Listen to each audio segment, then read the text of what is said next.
Hej allihopa! Välkommen till ännu en video för att lära dig svenska. Den här videon kommer att hjälpa dig att prata bättre. Idag ska jag berätta en kort historia. Den handlar om en ung kvinna som heter Emma. Hon gick till sjukhuset på grund av huvudvärk. Hon berättade inte sanningen för läkaren. Men det besöket förändrade hennes liv. Jag kommer att berätta historien en mening i taget. Pausa efter varje mening och upprepa. Det här kommer att träna din hjärna att prata svenska. Är du redo? Nu börjar vi.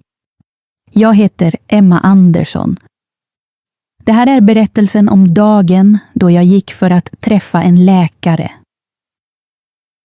Den dagen förändrade mitt liv. Jag är 22 år gammal. Jag bor i New York. Jag arbetar på ett litet café nära min lägenhet.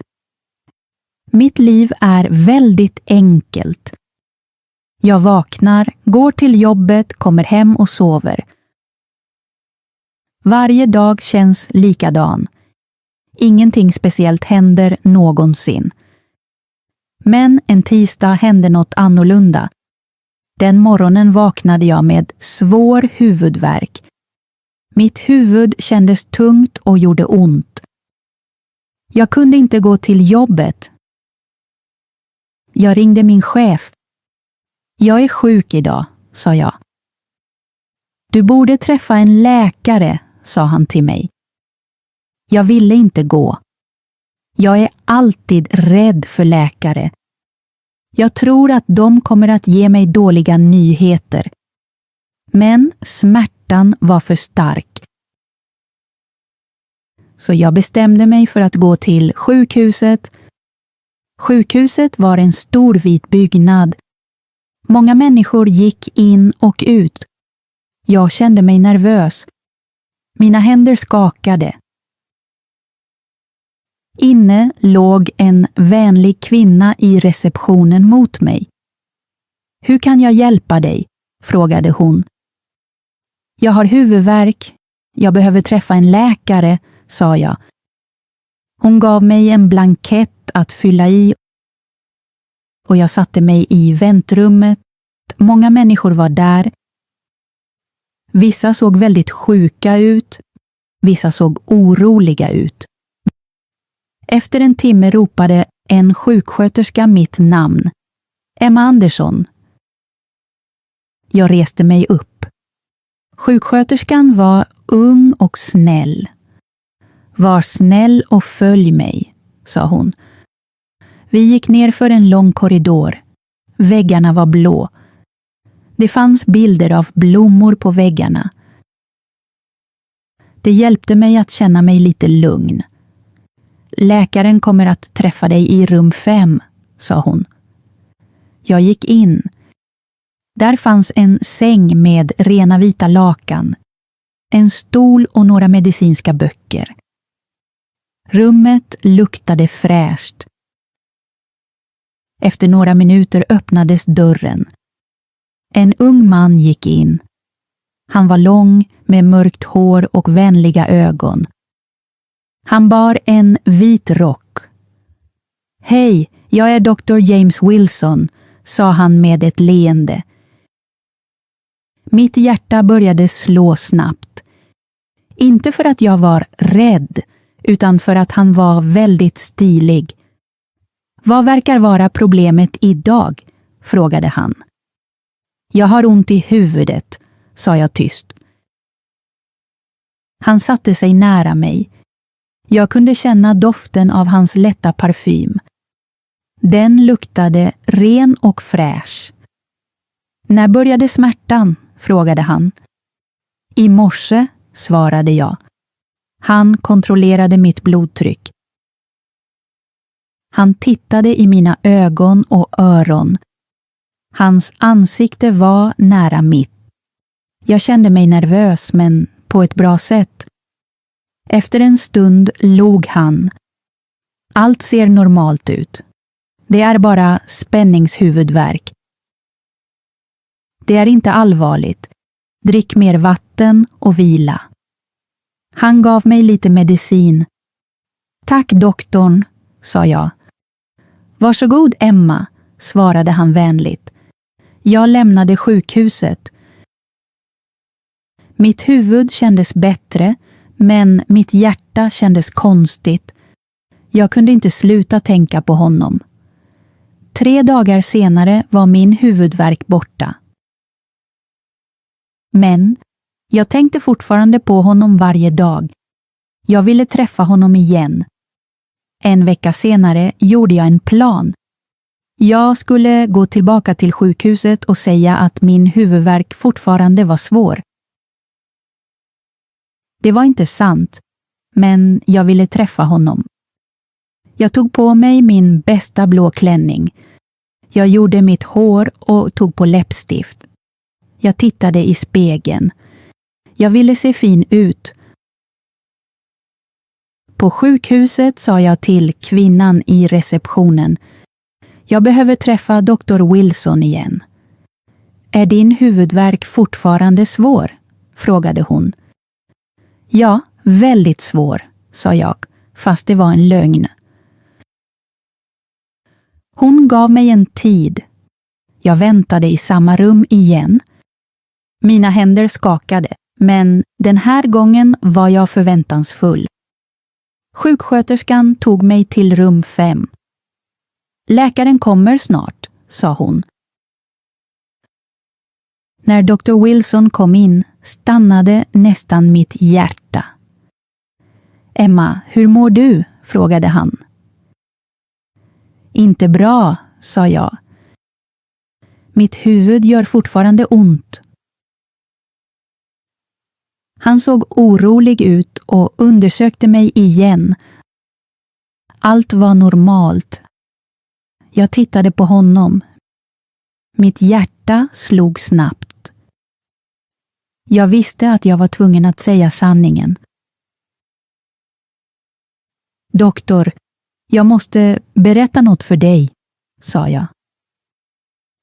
Jaha, sa han. Min huvudvärk är borta. Den försvann för några dagar sedan. Han såg förvånad ut.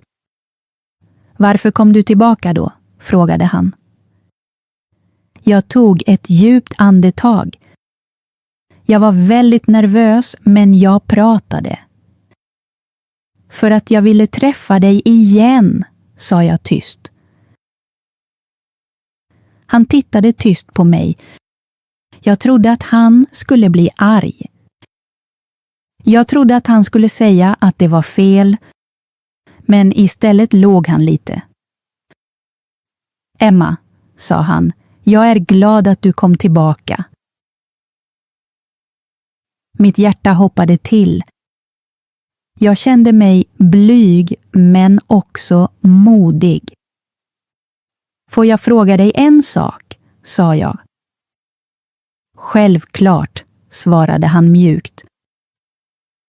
Hela min kropp kändes varm och nervös. Men jag frågade, skulle du vilja ta en kaffe med mig? Ett ögonblick såg han förvånad ut. Han sa ingenting. Mitt ansikte blev rött. Jag trodde att han skulle säga nej. Jag ville nästan springa därifrån. Sedan låg han igen. Hans ögon var mjuka. Han tittade på mig och sa ett enkelt ord. Ja. Jag kunde inte tro det. Mitt hjärta kändes som om det flög. Det var svaret jag hoppades på. Men jag trodde aldrig att han skulle säga ja. Den kvällen gick vi ut och tog en kaffe tillsammans. Vi pratade i många timmar. Han berättade historier om sitt liv, sin familj och sina drömmar för framtiden. Jag berättade om mitt enkla liv och mina önskningar. Jag lärde mig att han inte bara var snygg. Han var också snäll, varm och rolig. Jag kände mig trygg när jag var med honom. När han följde mig hem stannade vi under en gatlykta. Natten var tyst. Han lutade sig närmare och kysste mig mjukt.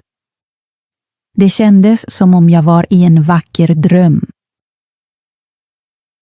Efter den kvällen började vi träffas varje dag. Vi tog långa promenader i parken. Vi tittade på filmer på helgerna. Ibland lagade vi middag tillsammans och skrattade när maten inte blev perfekt. Varje dag med honom kändes speciell. 3 månader senare sa han att han älskade mig.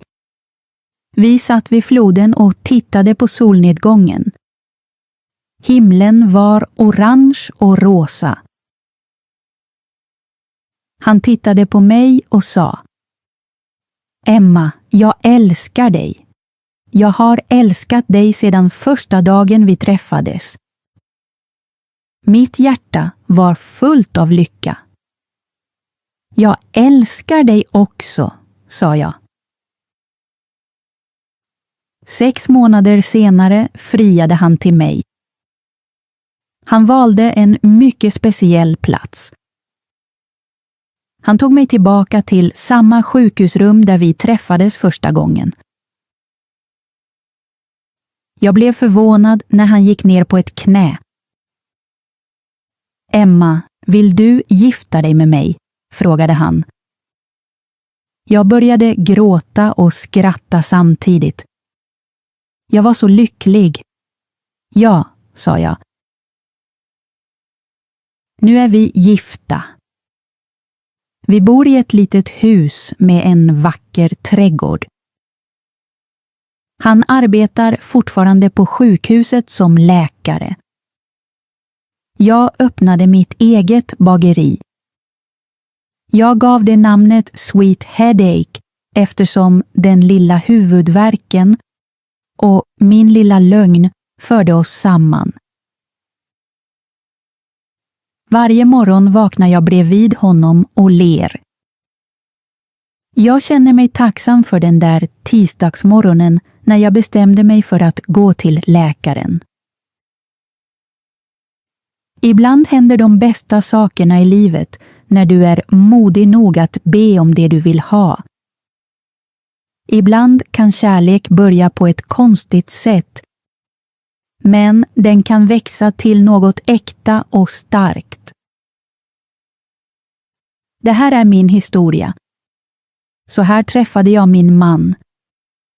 Nu ska vi öva tillsammans. Läs berättelsen igen långsamt. Pausa efter varje mening och upprepa. Den här talmetoden kallas skuggning. Den hjälper dig att förbättra din svenska i både tal och hörförståelse. Kom ihåg att öva varje dag, även om det bara är 10 minuter.